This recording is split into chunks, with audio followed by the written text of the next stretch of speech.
Hello, Hey. everybody. Hello, hello. Hi.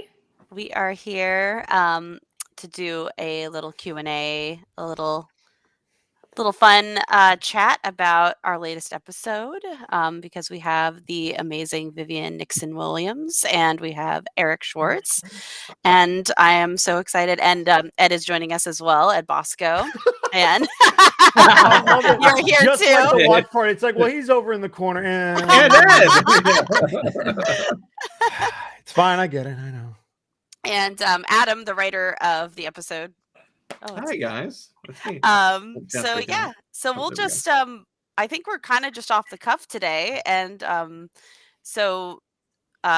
we'd love to answer questions that we see in the chat. Oh my gosh, the chat was going crazy for a second. Did you see that? It's a strobe light. Right as I was about to say, we'll answer your questions if we can read any. Jeez. But otherwise, I think we're just gonna chat about some of the latest episodes because we haven't done this in a hot bit. So if you have questions, please type them in the chat. We're gonna go for a little bit, but as we see them, I'll kind of tell you what, I'll write down the most interesting ones I see that we can address those. And while you're doing that, I'll give thank some goodness we have a shout-outs writer. real quick, if you don't mind. Yeah. I wanted to say what up to Adam. Thank you so much. This is one of my favorites with the thing. And this is for Emiliano. Another one with the thing. And this one is for Bryce. Love you, Bryce. Thank you. Appreciate y'all. All right. Awesome. Yes, thank you guys so much for donating, or I'm so used to saying donating for getting these lovely prints. The prints are so nice, by the way. Like I keep seeing some of the new artwork, and like I want so many of them too. I'm like, how many can I get before it becomes tacky? I feel like you could just ask us. We'd be like, well, thank you for hiring us. So here's just a print that we can give you. Yeah, Adam, that's okay. was the first one that Vivian said was Adam. Is that you, Adam, or is that another Adam? I don't believe so. No, Adam. I should have specified. That's not in-house. Adam's like, don't use my name. It's supposed to be a secret. Awesome. Sorry, I'm trying to look at the chat. There's so many. Yeah, every time I turn to type one down, I'm here I saw a cool question that you could probably answer, Viv. Somebody asked about how long it takes an episode to be made. Oh, that's I'm sure you and Adam could probably talk about that. Oh, I mean, well, it depends on the episode. Yeah. But right now, I think our fastest turnaround for an episode of an animated show of this size, or like a 22, was about 4 months. 3. How did that one go? That I can't say. Say it again. I'm still trying to write stuff down. Oh, how long did that one production of that one episode that we made very fast go? That was 3 months. The one that we made really fast, that was 4 months.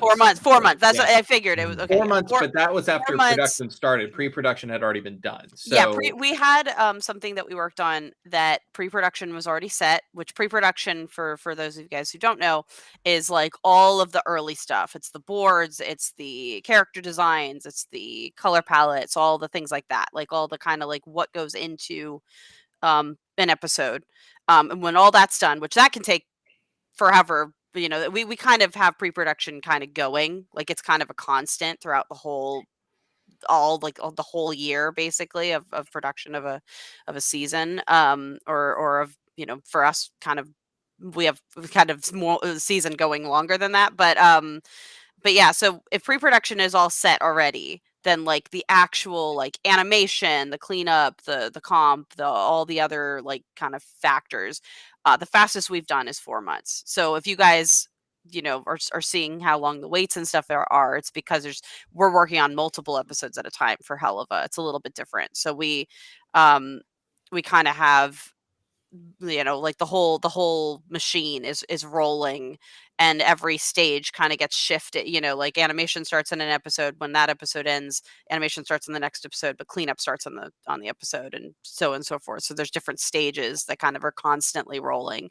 and that's how most animated shows are made. The difference between us and a studio production, which now that I've been part of a studio production, I know. Is that it takes a long time, but with a studio production, usually you sit on the episodes, and we kind of release them as we get them done. But the studio productions also have like a very, very tight schedule that you cannot change or be flexible about. Whereas with our studio, we try to be very flexible because there's so many factors that get involved. There's so many things that happen, and we have to kind of plan for that, and we have a very different kind of setup. So, but yes, that's how long an episode takes. It takes a very long time to make animation. Yeah, it's brutal sometimes, and and especially from the writing phase. It's been years since we locked the scripts. It's so interesting to like have something done and be like, oh, I'm excited to see it. Oh, I guess I'm gonna be waiting a million years for this to come out. It's a tough thing being part of pre-production on something that's so long in its production, but so rewarding when it finally comes out.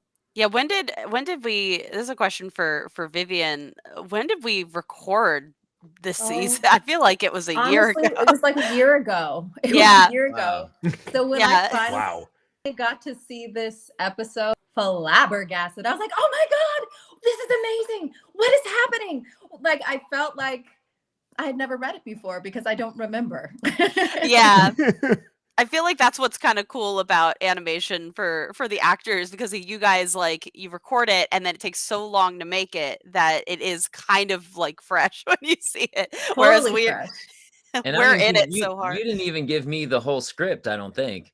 Really? Probably not. I don't think so. Did you record it in like batches? I think you gave me the parts that I was in. Maybe. It's funny. I don't know how casting works. So sometimes our casting team might do that because it might be easier for the like it's less pages or what. But yeah, right. That's so crazy. So you're seeing it all for seeing it. I'm like, oh, I'm getting in the rest of the story, and yeah, it was really cool. That's awesome.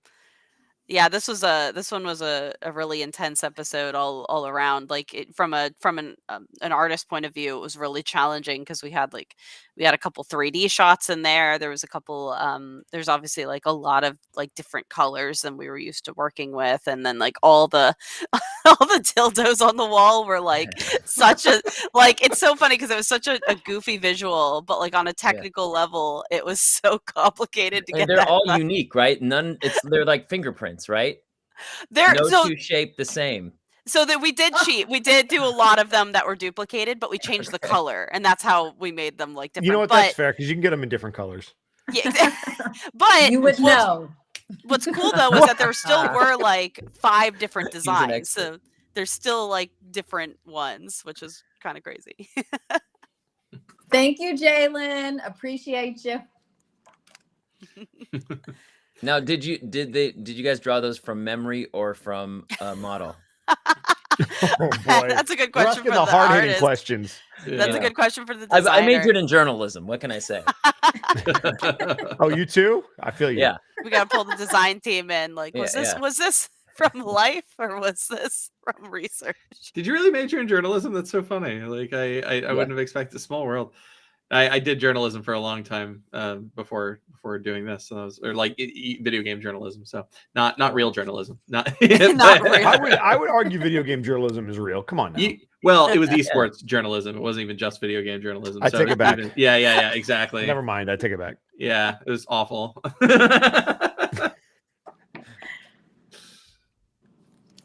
I have a question for Vivian. Your performance, like, it really impressed me. Thank you. Because you're screaming. I mean, not only your emotion. I'm like, how does she do that? I was really scared. I felt bad as Chaz. Like, I'm like, Chaz, you did a bad thing, dude. He's really mad. That's real. Like, you really hurt me. And I played Chaz. Mhm. And I was like, Chaz, you deserve to die. Aw, For what I you did. I don't empathize. even know what you did, but you did it. Thank you, How do Shelton you Beckton. How do I do what? Right. like, I mean, I know this is such a general question, but it's like, how do you do, like, did you get hurt doing that? No. So here's the true story. The true story is season 1. After I went in and recorded my first, I guess it was like 6 or 8 I did in the first run. I literally thought I was gonna die after that session because I was so excited and I was so hyped and I just wanted to go for it. And like I was definitely hemorrhaging for like a week after that. Yeah. But then I was like, you're vocally trained. Why are you gonna do that to yourself? So I started placing everything, right? So just go into my mask and do what I have to do without resting on my chords is the trick. Because, you know, Viv is so kind and loving of Millie and she really champions her as a fighter. And so I have lots and lots of battle cries all the time and effort. So thank you so much, Viv. I'm so sorry. Thank you. I will echo that. It's so sincere. I believe it. I will echo that as an actor, I recorded with Vivzy, and because there's 2 Vivs here, so I don't want to, That's fine. with Vivzy Mhm. and Richard. You guys were the most encouraging, like made as an actor made me feel safe, and it made me feel like I could do whatever I wanted. I could take risks. And it was like, I have to compliment you because you made me better for sure. Like, you really, like, that's, I believed you. I was like, yeah, they really like what I'm doing. So I'm going to Yeah. go. I'm going to keep going. Yeah, So it's thanks. really, of course, like it's really cool to work with Richard because Richard reads with everybody, and so we get to kind of see the scene like play out in a Sure. way, in a form. And I love seeing what you guys bring to something. Like some of the funniest jokes and moments are bits that were kind of created by you guys in the booth, or kind of came from like playing out the scene with Richard and things like that. And I don't know. I love that because I feel like that's just so much more authentic and so much more fun to involve sometimes than what we have written. Um so we do that a lot. Like I think the really good example for you, Eric, is the one in the song where you're doing um the bit where he like almost he trips over his words Yeah, I in the know. song. I feel you feeling me, and I feel it. Saxophone. Hey. That's what That was words. That wasn't in the script. It was Sam Haft, the musical genius who wrote Chaz Time. He had that line actually made sense, and it was really intricate. And as I was performing it, I felt myself. I'm like, I am not gonna say it, but I'm gonna make it seem like something. And so I made it seem like Chaz is the bumbling fool with his lyrics. It was It just so worked. in character. Yeah, it worked really well because that bit makes me laugh every time. Oh, cool. I Those are love it. those happy accents, the mistakes or gifts that you always hear about. Yeah, I love that. Somebody just said Chaz is pretty. Thank you. I did my eyelashes for this. Thank you. Oh, that might be in the animation. That's where they came from. Oh, okay. Because they filmed you, they're like, oh, we have to have his eyebrows. They're really well done. Yeah. So I don't have this. My eyebrows are on Chaz's head, I think. My eyelashes. Perfect. Shout out to Kiara or Kiara and to Lexi. Thanks, y'all. Viv was like stealth signing these. I don't even see you like looking down. Like It's my quiet moment. oh, fair enough. That's how you Smart. So I have a couple questions written down from the chat. So first of all, this is a fun one. Just outside of the characters that you play, who is everybody's favorite character and why?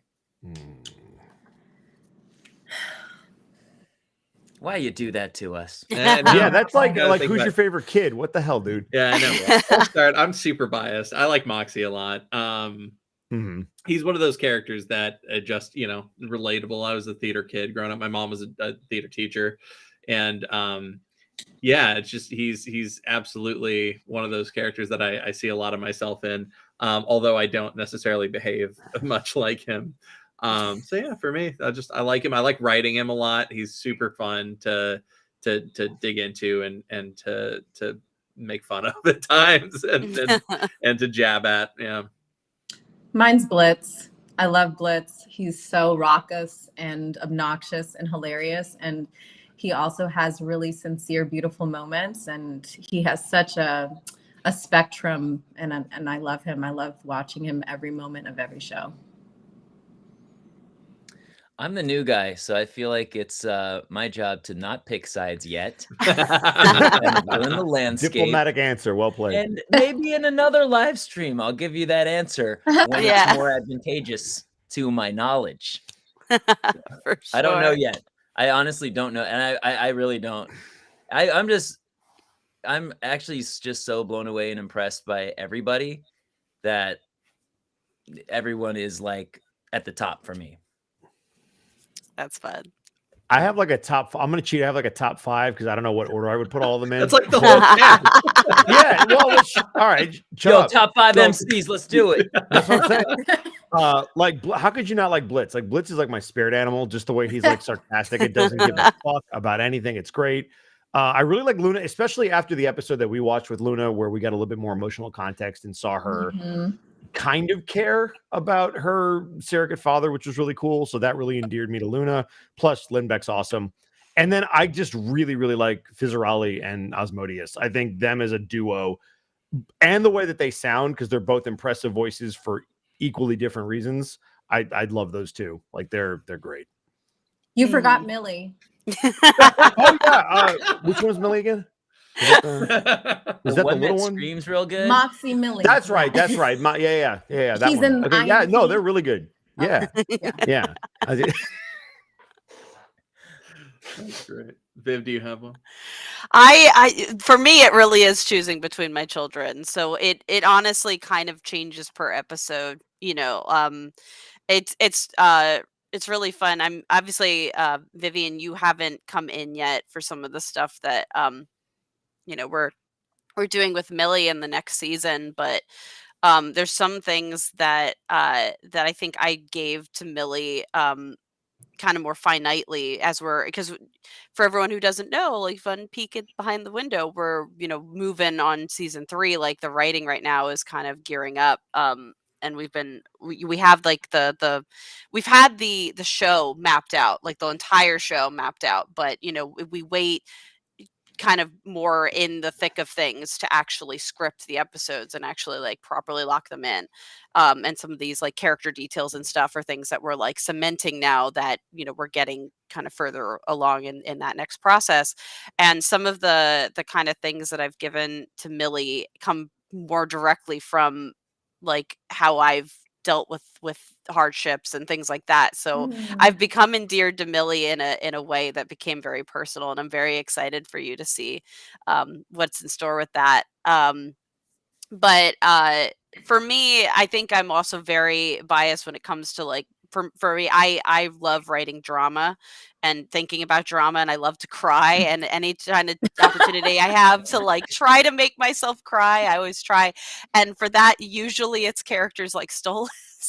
Stolas has a lot of drama and a lot of pain and emotion, and I think he's a very complicated character, and he's a very complicated character to write because he's a very positive character, but he has so much that he's dealing with, and he's so sad, and but he has this very kind nature, but he's also very flawed. And I think for me it's how complicated he ended up being, which we didn't even I think it just so happened that way. Like he just became so multifaceted in all these different avenues of like, where he is in the the world, and then where he is in the story, and how he relates to Blitz, and how he relates to eventually relates to Moxie and Millie and the other characters in the core cast. And it's just very like, I think for me, I'm very biased when it comes to writing, because like writing Stolas is like the most challenging, because it feels like writing like a very like complicated person. Um, but yeah, I very much jump around to what I do, because I also really enjoy writing characters that have a little bit less pressure on them, like side characters, um Fizz and Ozzy are, I'm very biased to as well, because I love them as well. I feel like the characters that I've gravitated to are the ones that like just have these very like secretly like complicated things going on, and it always depends on the episode that we're focusing on, because all of them do to an extent. All the characters have something. Is there one? Is there one that is like the most personal to you? I don't know if you Oh answered man, She just said You Millie. You just said that. Millie is one of them. Millie Mhm. is one of them, especially like where she's going, and Okay. some of them like I've given I think most creators, at least most that I know of, give a lot of themselves to the characters. For me, I have to, because that's how I can um really touch base with all of them, is if I give them something that comes from me. And so I've, as far as characters I've given like a little bit more of like personal experience to, it's been Millie, it's been Octavia, and it's actually been Fizzaroli. And I think those are also why those are characters that I'm a little biased to, because all three of those characters have kind of real experiences from me, and then every other character has more of like traits and parts of me, but come from so many different places. Okay. Cool. So we got some Chaz questions. Yeah. More about Chaz. So first one that I've seen a couple times now. Why is Chaz called Chaz? Is it because he's a Chad? And to quickly answer that, I will say the name Chaz literally just came from us going like, all right, we got to name this guy. What is the most absolute fuckboy name we could think of? I mean, that's a good one. Yeah. And it was Chaz. Viv, is there any particular reason why Chaz was sold on you? Because that's the other thing, is despite anything I come up with, it all has to be run by Viv and approved. So is there something about it that you were like, yeah, no, this is... No, I like the name Chaz. I feel like it was between like Chad and Chaz, and I was like, oh, definitely Chaz. I like that name. It sounds fun. How did you say it, Adam? I could see you doing something over there when you said Chaz. What did you say? Chaz. Yeah. He's like fucking Chaz, bro. You know. Well, because Chad is So is so common, but Chaz, Yeah. it's really It has short a for More little unique. extra, like, How did you Chaz avoid the needs a surfer couple boy of bro fucking voice? tall boys, bro. You know. Eric should have went full Valley Girl. I would have been happy. I mean, I could have done Chaz like this, bro. I was like, oh, dude. Maybe that's Chaz's cousin. Raz, yeah. Raz? Raz, His bro. identical cousin Raz. I live in Taz. Calabasas with Chaz. And this one's more for Viv. Was there a specific kind of shark that you based Chaz off of when you designed him? He's not directly. He's got the thresher shark tail though, which is like the really long tail. Or I guess it could have been. Yeah, no, we made it pretty long. I can't remember if we shortened it for animation or not, but I think it ends up being pretty long. We just don't see it a whole lot. But yeah, I think that's the closest, because they have these thresher sharks have like these really crazy long tails, like that they kind of go off, like the top part just kind of goes off really far. So I think that's what we based him on a little bit. Because he got a big tail. I want to give some shout outs real quick. Got Stephanie. What's up, Steph? Thank you. This is to Gabrielle.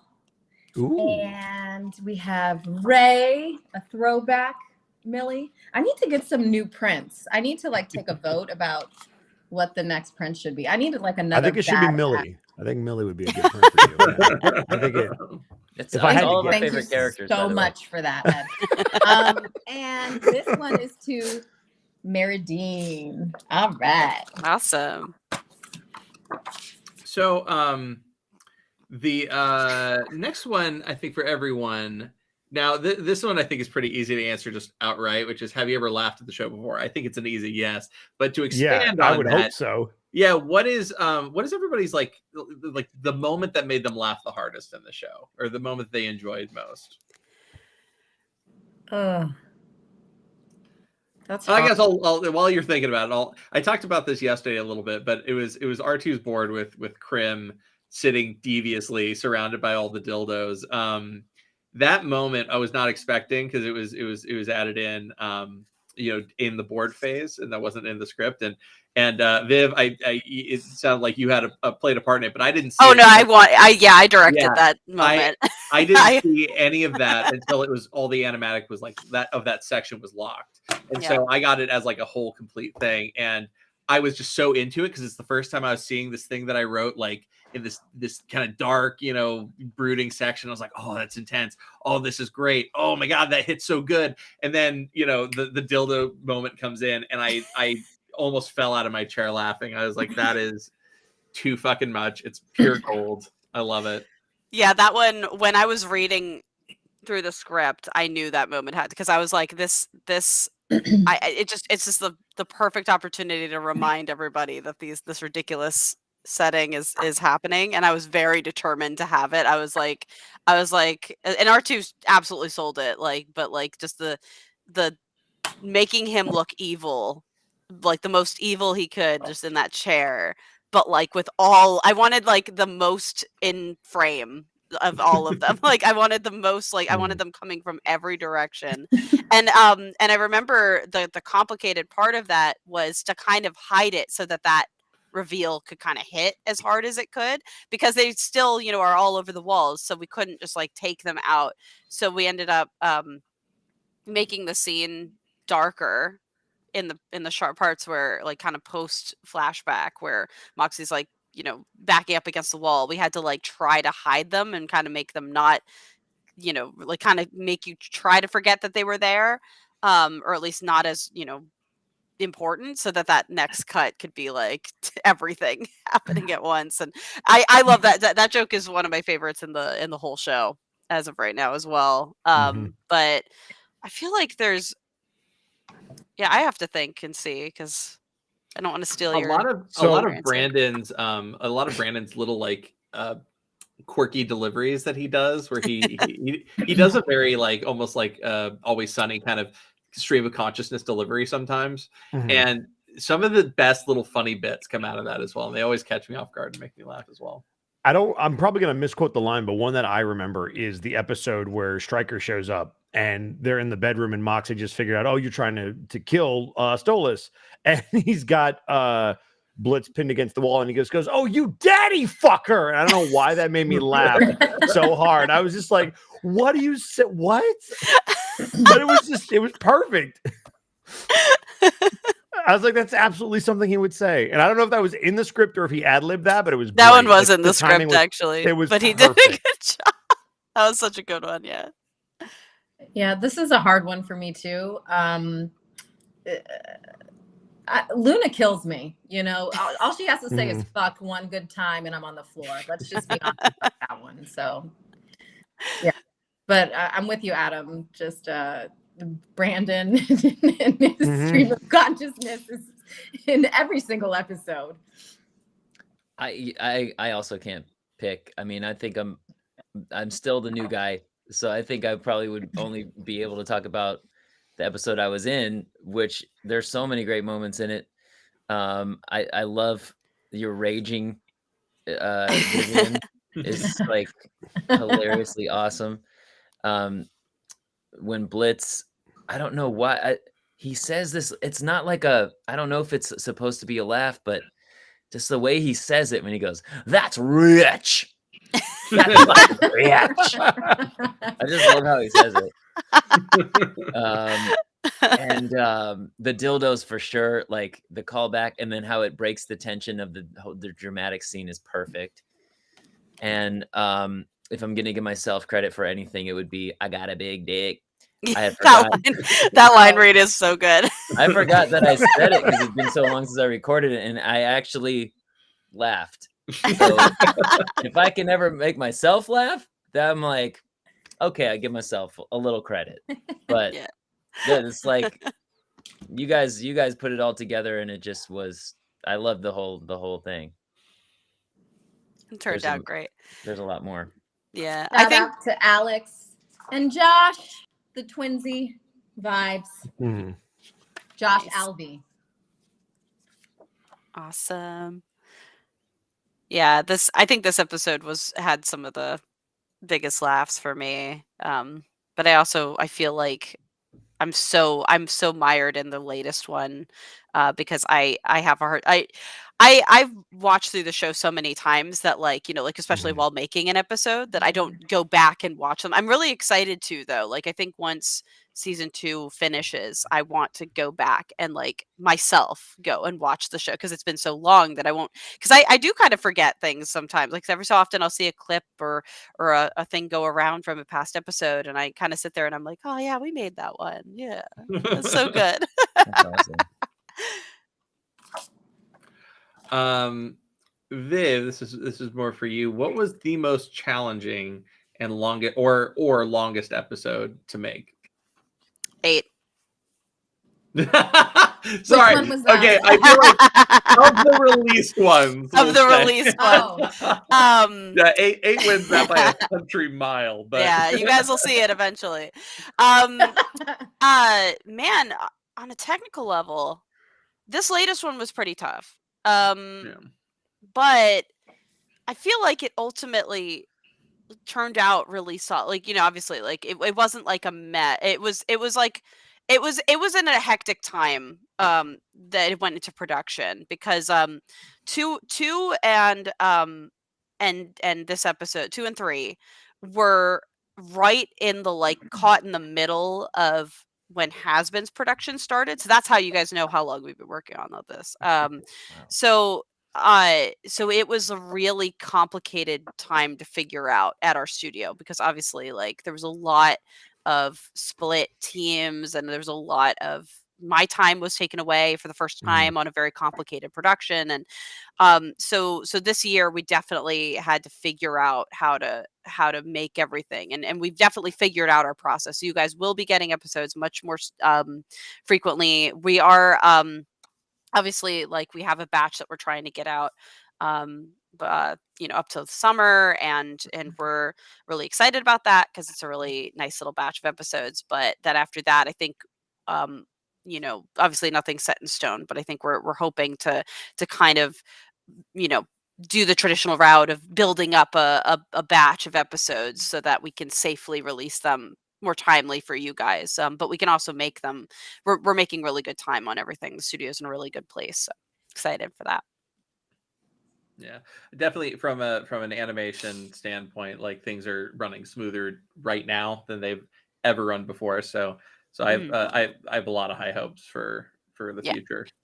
But I feel like as far as the answer, like every episode kind of has its own challenges. Like some episodes are really simple in terms of like the character animation and they're goofy and so we can have a lot of fun with them. But some episodes have a lot of effects and action and action and effects are already like more complicated.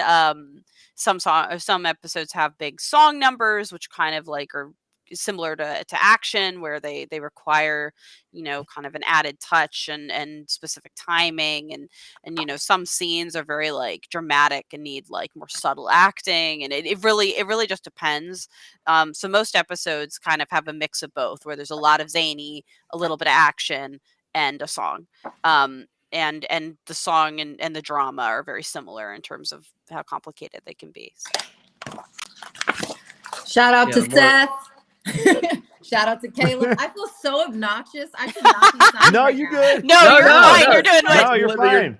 We're the ones off script here. Like, But yeah, You the showed up ready to songs go. certainly make things complicated, and there's episodes coming up that have additional music in it that just add to the complexity. So really exciting, and the finished product always looks amazing, but definitely makes it more of a challenge to get across that finish line for sure. So with music, I mean, I love the musical element of it. What did you set out when you wrote it? You're like, did you think you wanted to make it very musical like that? What was the inspiration for putting music into it? Oh, it's absolutely. So I'm a musical fanatic. I adore musical theater. It's like my favorite thing, basically. And I almost every single project I make is a musical. It's actually more challenging for me to think of something that doesn't have a musical element in any way. What makes Helluva a little bit different is that because it's in the shared universe with my other series, Has Been Hotel.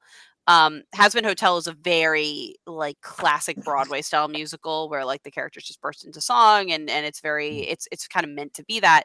And so when I was creating Hell of a Boss, I wanted Helluva to really have its own identity.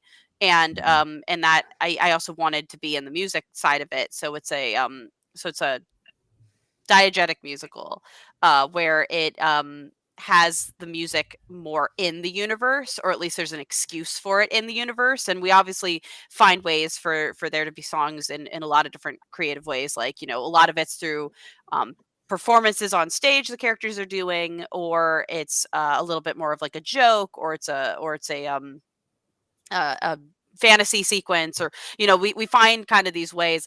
Though with how amazing our cast is, and how much I want everybody to sing more, I think we're leaning towards it becoming a more non-diegetic musical as we go on. Obviously don't want to like fully break the rule because we've kind of already done it this way for so long, but everyone in the cast is so incredibly talented when it comes to singing. Like Vivian, I love, like, you have an incredible voice, but Millie is definitely one of those characters that like doesn't normally, I don't think she would normally sing. But we're trying to find more excuses for that because you have such an amazing voice. And I know we have one coming up that we got to mention in the last stream yesterday, but is a more goofy song where you're doing kind of a goofy voice, and I'm excited for that one. I'm very excited to see this. Yeah, that one's super fun. It was so much fun to record. Yeah. So I'm really excited for that.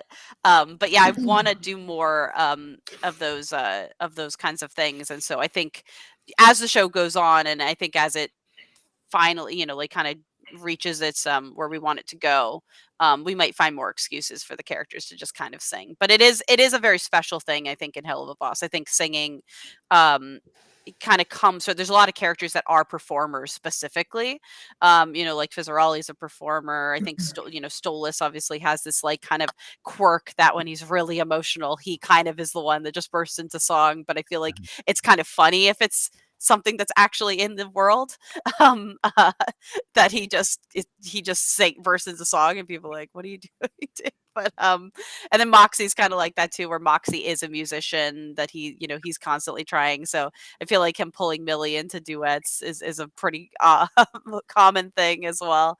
So yeah. I was gonna say, since we're on the topic of music, and I'm biased, and my musical tastes are very specific when it comes to musicals, which characters for you do you think would fit best for like a Hamilton style like rap singing combo song? Oh from man, Helluva.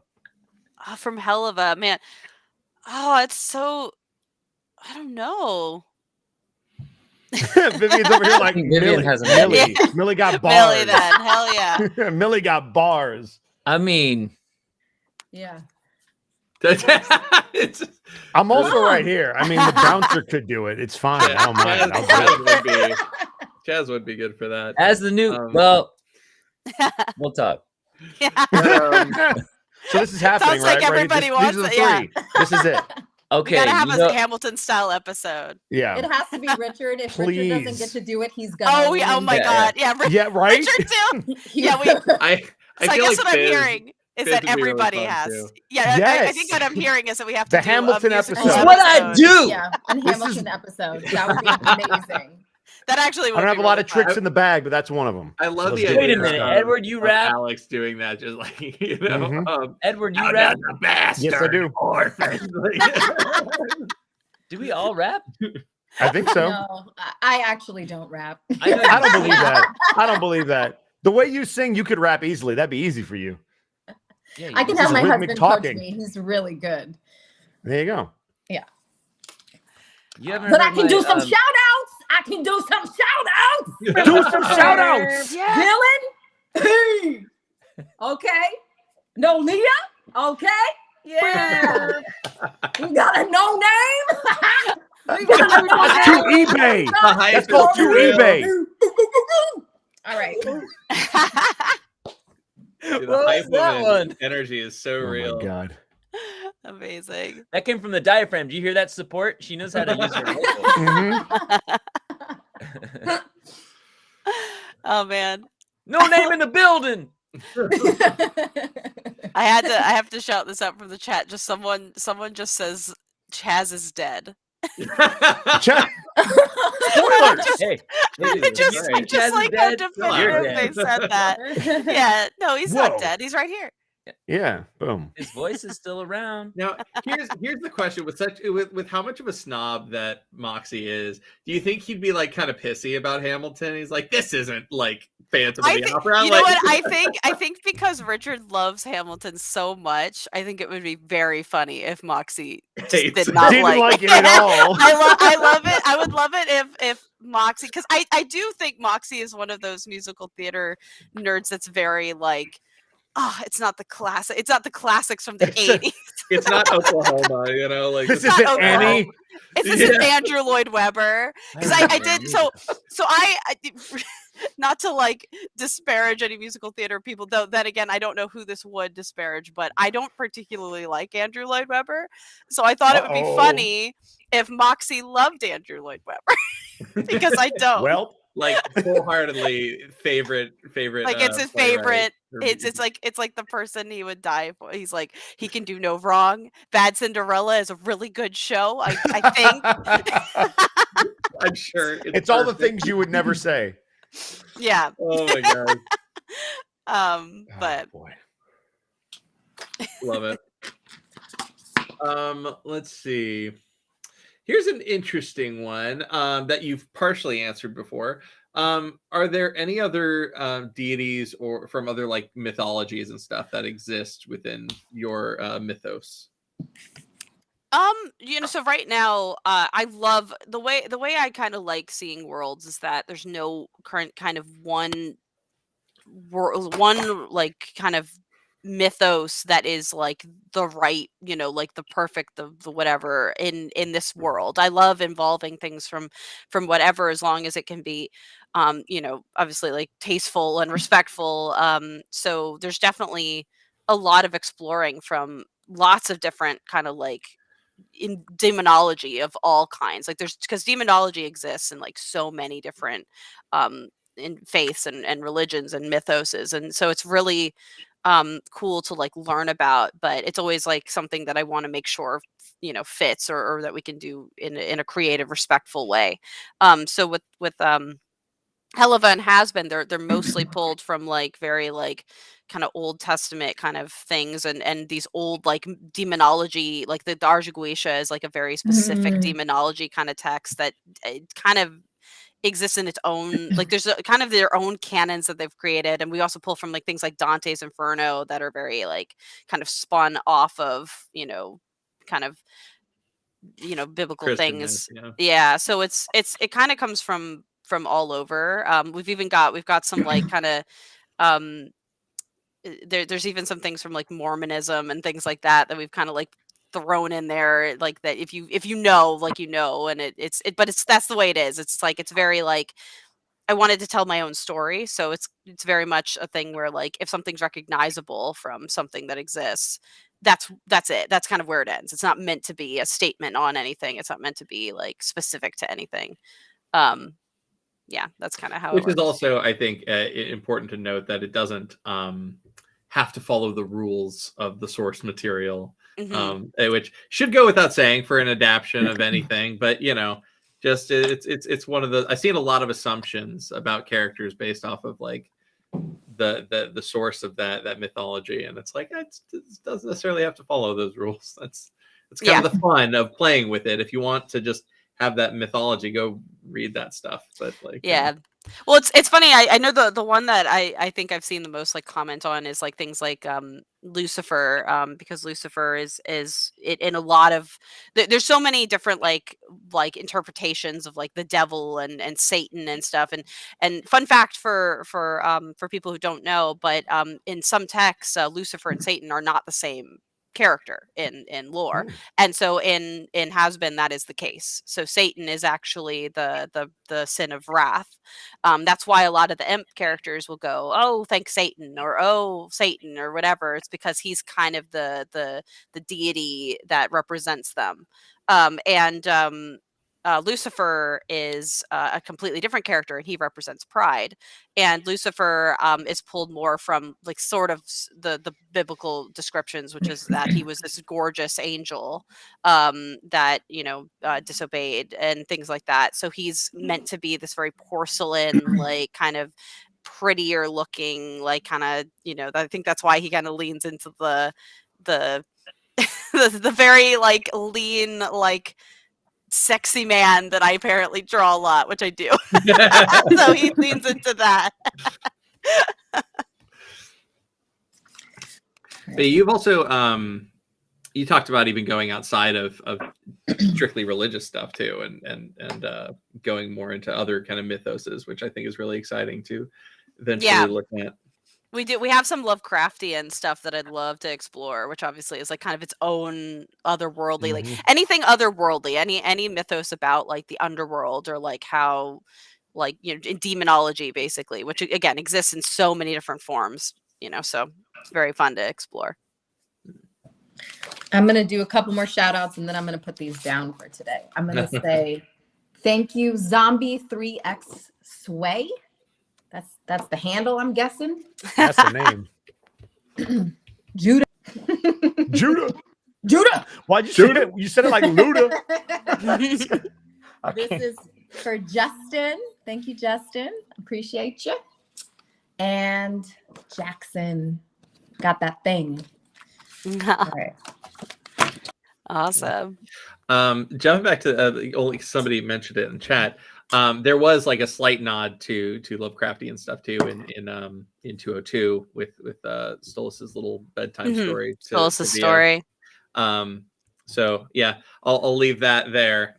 If you're interested, you can go look up the name that's in that story. But it's a little nod, and it's fun. It's fun stuff to play with. It's all this comes from the various media that talks about the afterlife and stuff is all obviously rooted in human emotion and anxiety and fears, and that's kind of universal regardless of what mythos you're talking about. And so it's fun to kind of explore those embodiments like through a different lens and a more holistic lens. So for sure. Let's see. Yeah, I saw this a couple times too. Level Up Expo. We had a great time there. They want to know if we'll be coming back at all. I don't know that that's a for sure thing, but we did love our time there, right? We loved it. Or I can't speak for everybody, I figure, but I loved it. That was amazing. It was amazing to have everybody there from the main cast in person and everything like that. And I mean, obviously, I don't know if we'll be back because that's up to the con, but I think they liked having us. So hopefully. That would be the hope. That would be the hope. It was so much fun. That was certainly the biggest and most interesting con I had ever been to. And we didn't get to see too much of it since we were behind the signing tables all day.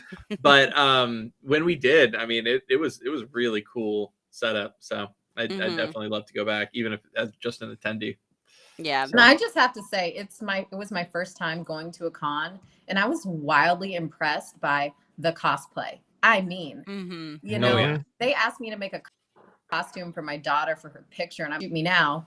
And these folks have been building this shit for like months. I mean, if I painted my body red, I definitely would not take a shower for a month. There's no way I would put all that time and energy into showing up for that one day. And they'd come back the next day with something new. I mean, it was really, really to experience that fandom and the con world. I've never seen anything like it, and it was so exciting. Yeah, The cosplays are next level for that. Like I always joke with anyone that like my characters are very hard to translate into any kind of reality. Like they were not made for that. They're made to be cartoon characters and they're very specific.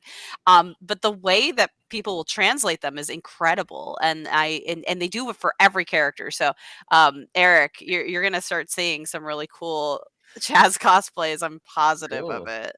It's gonna I be can't wait. crazy. Good luck getting that green makeup off Yeah. when you got to go to your job. I know. So That's- sorry, go ahead. No, you were talking about Adam. You were talking about the outfits, like a bone belt and all that stuff. What were your ideas you had for? I was like, just the Chaz jacket would be cool. I would love to own a Chaz jacket and like the bone belt buckle. Yeah, stuff like that. The Via beanie. These are all just really good. The thing is, all the outfits are so great. I just want to like own. I want to own Blitz's jacket. I want to own his gloves. I want to own everything. Like it's just some cool outfits. I feel like stuff too well. Like I don't know. I feel like a one that would be really fun because like it already exists. Like a lot of people own those like tux shirts, but I think his looks a little different, and I think it would be funny to make t-shirt? his like a t-shirt that's the Chaz like tux shirt that he wears. Cool. Yeah. So follow up, I guess, to the con question is outside of cons and stuff. What have your interactions with the fan base been like so far? And Eric, I know you've been with this too long, but I know that people have gone crazy for Chaz. So I'm curious, even in your short time, what your experience has been. I've never seen anything like this. I'm a stand-up comedian, and I've been trying to get fans this excited for years. And then in like a week, I'm like, what? I just have to create an animation empire? That's it? There you go. That's the secret. Yeah, that's the secret. Create an animation empire. Like these people in the chat, these people on Twitter, on YouTube, these are the people you want. And you've made that, like, I don't even feel like Chaz is them, or like these characters, they see something in these characters that is them. They identify with it, and to a level of it gives them, I don't want to say insanity, because it makes them feel sane. It makes them feel understood. So, I mean, that's you guys, and I give it up for that. I'm just gonna say, when HBO eventually comes to you for your like half-hour special, if you don't call it Casual Friday, I'm gonna be very disappointed. Casual Friday. Hey, well, I do have a 1-hour special. This is before I became Chaz, but I think well, there you go. Now the next one. Your fandom is so powerful. I might have to just change my identity. Boom.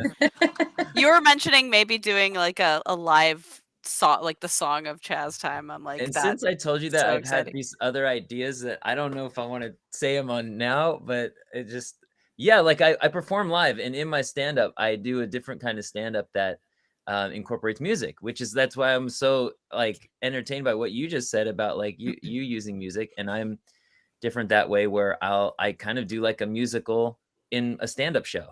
That's awesome. Yeah. And I had a podcast that I haven't finished, where it's the same thing. I interview people, and then I use the interview as inspiration for songs. Oh, that's fun. I was calling it Podcast the Musical, and then I it's not searchable at all. So I have to check. There's so a million podcasts and million musicals. Anyway, I have this idea. I'm going to talk to you about it later. Yeah. Tell me about it. I'm so excited. Later. But yes, performing live music is my wheelhouse. I would love to do that. I would love to be, Chaz Timon on stage. That's awesome. Yeah, I'll just say about, in terms of the fan base, they are ravenous is probably the best compliment I can pay. They are just, for all intents and purposes, they are all over every little detail that we do, or every event that we do, and they're always showing up in droves. And like you mentioned, the cosplay, like just the effort it takes to take some of these characters and bring them to life in real life, like it's insane. And it's so crazy that Helluva, because I've seen it from multiple perspectives, having been on a bunch of stuff with you, Viv, but for this show in particular, I've never seen background characters like get brought to life. Like I've seen, like I have a print that's just a bunch of characters that I played maybe in 1 or 2 episodes, and they're like, "No, dude, you got to do the thing." Like I played Millie's dad for 1 episode. They're like, "Oh, that was so cool." Blah blah blah. And I'm like, 1 episode, I show up, and then they're crazy about it. No, it's cool. That's something that I love, because I do love, you know, like it's funny because I'm only now getting into The Simpsons, but one influence that I've always had is Futurama, because I've always loved that no matter how one-off a character can be, you know, you kind of remember them and they become really like iconic, even if they don't really have a name. And that's kind of how I want to treat my worlds, is that I like even little incidental characters like having names and maybe recurring, and that's kind of how we get characters like Wally, who like I just loved, like this like goofy little like I say like goofy character, and I liked the idea that he keeps coming back in like different jobs and stuff and things like that, or like the bouncer. Like I've joked to Adam that like obviously we can't really do an episode in the main series about it, but if we ever explored more of the world, Ozzy's like club is such a fun setting that I'm like, that could even be like a fun workplace like comedy where like the bouncer is a character, and like, you know, like there's things like that. Like I feel like there's so much opportunity for characters outside of the main cast to be like, I don't know, there's just so much. I love creating characters that feel like they could be the main character of their own thing. So that's funny enough. That's how Helluva came to be, because I was developing characters for Has Been Hotel, the series, and I came up with these imps. I was like, what are imps like in this world? Like the kind of little pitchfork wielding characters that are known to be in hell. I was like, what would they be like in this world? And that turned into Helluva Boss, and so, you know, I feel like that can kind of be done all across, and it's always what I have to stop myself though, because I'm like, there's only so many that we can do, and there's so much. I want to focus on getting Helluva Boss finished, but there's so many opportunities for expansion and stuff in this world, and that goes for Has Been too. There's, you know, like that world can be expanded as well. So it's so fun. Yeah, and it makes the opportunities for like writing within the world kind of endless, because it's just one of those things where, like, you know, you don't have to constantly go back and like flesh out a place you've already been. It feels like a very living world where we know what's going on in the places that we visited before, and it makes you want to go back and play in these environments. You know, even after you've kind of left for that episode or whatever. So it just creates more opportunities rather than you know, restrictions, I guess, because it's open. It's such a living kind of world. When you said that, Viv, it made me think of a question. But Vivian, did you want to say anything about the fans or your experience with them, whether it's at a convention or just online with the prints and everything? Vivian Nixon? Yeah. Oh, I thought I did. Yes, I have had the most remarkable time working with, getting to know these fans. I've spent so much of my time on stage or in front of a camera or in a studio without interaction with the people that consume what I do for a living. And it has been inspiring and humbling to get to see people's faces and shake their hands and just to tap into the universe of anime and cons. It's been wonderful, and I love the fans. And I just want to say thank you so much for supporting what we do and for allowing us to do what we love all the time. It is the gift of a lifetime. So Adam, I don't want to step on your toes, but Viv, your response made me think of something. Have you ever designed a character for, let's say it's Has Been or one of your other shows, or for Helluva Boss, and gone, you know, this doesn't really fit in this show, but I can yoink them out and put them in this other show? Have you ever cross-pollinated like that in that regard? All the time. Yeah. Literally how every show has come to be has been that. Like, because because when I first, like, my first ever project was this project called Zoophobia, which was like my childhood, like that one's like my childhood project that I was working on since I was in like middle school, like elementary, even like to college. And I had it as a web comic, and it was my first ever thing I'd ever made, and I thought that was going to be my big thing. Like I was like, this is, and it, because of that, it had everything. It was a mess. It was like, it had folklore, it had urban legends, it had hell, it had aliens, it had like it was too much. It was too much. And then the whole project was based in like this animal created world that was like almost its own like lost world, kind of in the middle of like a fictional earth that had like this giant forest, that it was just like this little society where there was like sentient animals and shapeshifters, and it was just a mess. It was a lot of things. I like to think it was a soup, like it was a soup with everything in it, because it was everything I was interested in one story and one narrative, and it was like this massive narrative. And a lot has changed. Obviously, I kind of realized this is too much. It's too ambitious. Then Disney made a movie called Zootopia, and I went, all right, well, there's my branding gone.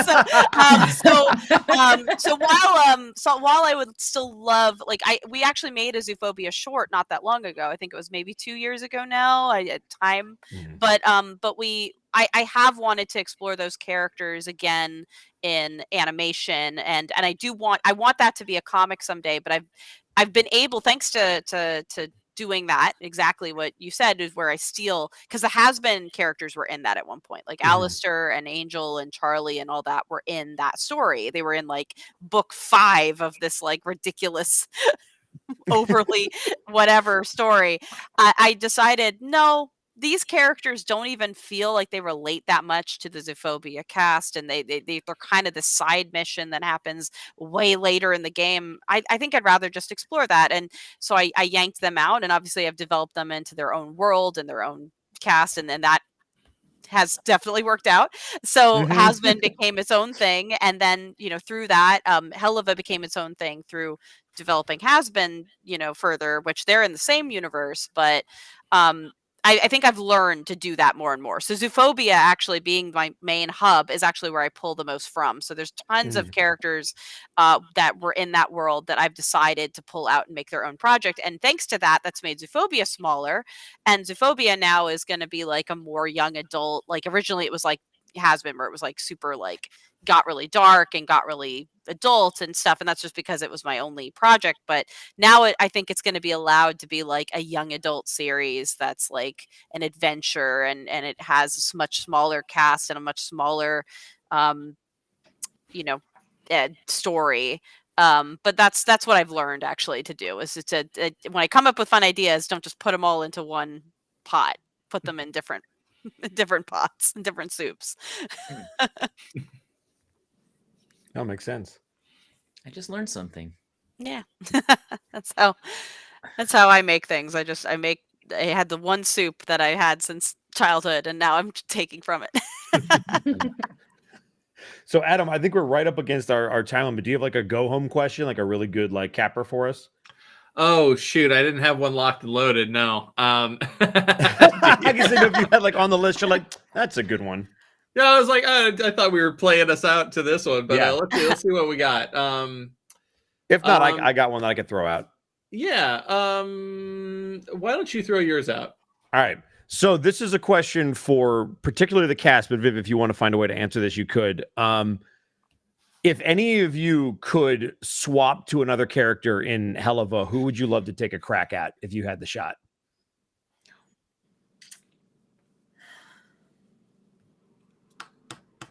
And this is the hard-hitting question. I love it. Yeah. Then you're gonna make the other actor be like, "Oh, he wants my job." Well, no, And because they might want to be Chaz. It doesn't matter if you feel like you'd be good at it. No, just what would you want to do? Just have fun. I'll answer this question as Chaz. Hey, I swap with everybody.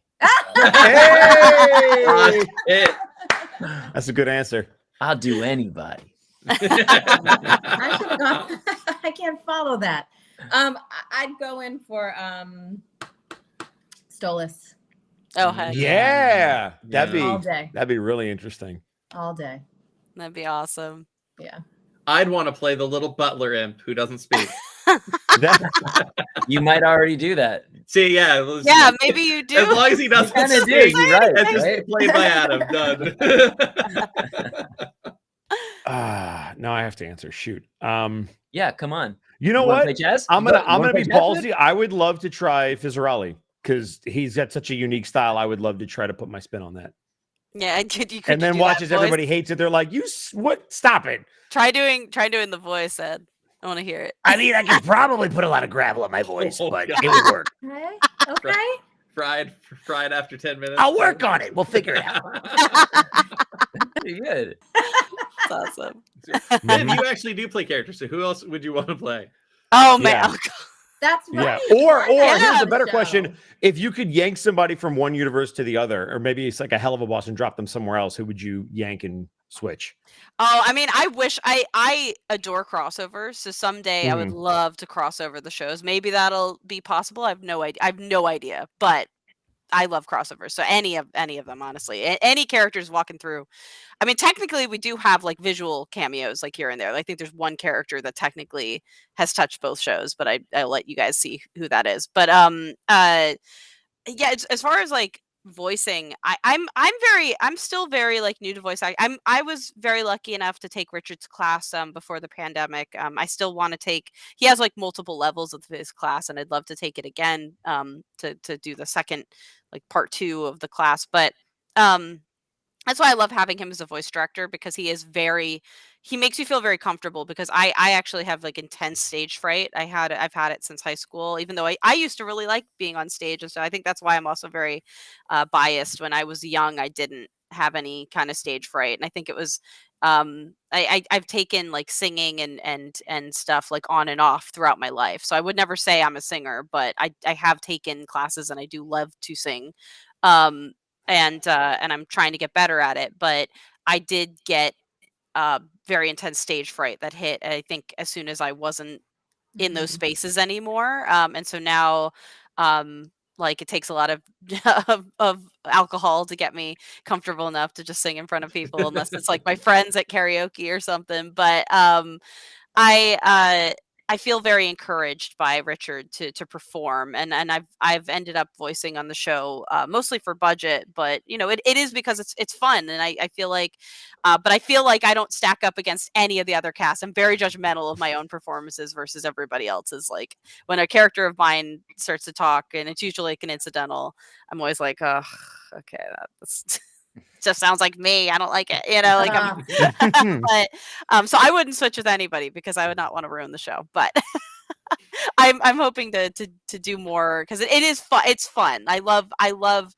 respect the hell out of the entire cast, because you guys not only have fun, but you sound so amazing and make the show so Hell of strong. a lot of respect. Mm-hmm. Well, you know what? I feel like you could give yourself more credit. You're, I you're, agree. I'm just so impressed. Thank you. I'm so impressed with everyone, like I said. And yeah, thanks for making me a part of it. It's really cool. Yeah, and Viv, your Keeney was awesome. So I don't know who else you voiced, but Keeney was amazing. That Deary. Thank you. Love Come Deary. on, what are you talking Thank about? you. Oh, thank No, you. But do you know what the truth is? I think we're all our own worst critics. And Mhm. I don't know if you guys feel like this, but I think my work is shit sometimes too. So, Amen. you know, Absolutely. welcome to the club. You're actually amazing. And so you should pick to keep the inspiration going for all those actors out there who beat themselves up all the time. Yes. Oh, thank you. So you should pick. Oh, okay, I should pick. Okay. You should absolutely pick. Who? All right. So who would be really fun? Man, I guess Via would be fun. Via would be a fun character. Hey, I okay. feel. Okay. She's kind of a moody teenager. I can do that sometimes. Nice. I used to be that. Well, awesome. Right. I think that's it for us, everybody. Thanks so much for coming and hanging out with us during this Q&A. We have some of us weren't able to sign today, so keep an eye out for future dates and times for live stream signings on our individual social medias and stuff. Would anybody like to say anything, any parting words to the fans before we take off? I mean, just thank you guys for all of your support. I mean, obviously, you know where to find us on our Streamly stores, but thank you for taking time out of your Sunday to come here and see us. Thank you for coming to all of the cons. Thank you for supporting the shows. None of this is possible without you guys. So every time we do these events, this is so that we can connect with you. So it's really important to us that we let you guys know that you are a huge part of this. And eventually more episodes will come and we'll talk about more stuff. But thank you for being here for what we've done and what will come. Yes. Thank you guys so much. And then does anybody else have streaming dates that you guys want to I have April out? 8th. So in Mhm. what's that, 2 weeks? I'm doing my signing, my first signing. Awesome. And Nice. yeah, I'm just excited to be here, meeting great people. You guys are awesome. And I'll have April 2nd. So if you want to come get a print before WrestleMania, we're going to do that and then go watch some wrestling. Awesome. And I'll talk to Richard to find out when we can do some stuff together. Mhm. Richard and maybe Morgana. Oh, So, amazing. yeah. Love that. But thank you guys so much. And I'm so excited to meet some more of our cast members. It's always a pleasure Mhm. to meet the actors behind the voices, behind the storytelling. So it's been cool. Amazing. Likewise. All right. All right. Thanks. Thanks Well, again, with that, I everybody. think Thank you that's guys it. so much. Thanks, Bye, guys. guys. Take care.